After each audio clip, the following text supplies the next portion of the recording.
paleo diet is an attempt to eat as our early ancestors did. For 2.5 million years, human ancestors ate primarily meat and only those fruits and vegetables that they could find in season. So our bodies evolved to be adapted to that diet for optimal health. Many people who follow the paleo diet are purists in this philosophy. They exclude anything from our diet that ancient man would not have eaten. Since we know that dairy products and alcohol were only very recently added to our diet, those items are not considered paleo by many. In my book, Original Thin, The Paleo Diet in the Bible and Ancient Literature, I devote a chapter to explaining why avoiding dairy and alcohol may be both unnecessary and even unscientific. Mammals are born with the ability to digest lactose, which is the sugar found in their mother's milk. Most mammals, including ancient humans, lose that ability as they are weaned. The paleo diet hinges on the belief that we evolved to thrive on meat and low-carb vegetables. But that means we do evolve.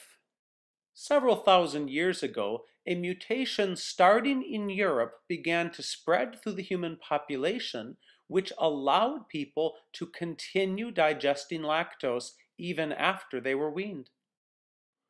It was a relatively minor genetic change that allowed this. All it means is that we continued to have an ability that we used to lose after infancy.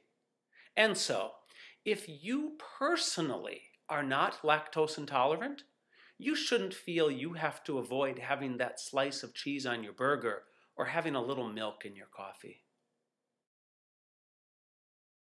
Now, much more controversial is my take on alcohol.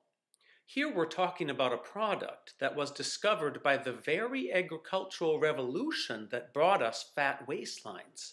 But here again, I make the point that we need to separate those things that are truly bad for us and those things which ancient peoples just happened not to have enjoyed. Purely from the standpoint of carbohydrates, beer is by no means a paleo possibility. I don't eat bread. Beer is just drinking the stuff.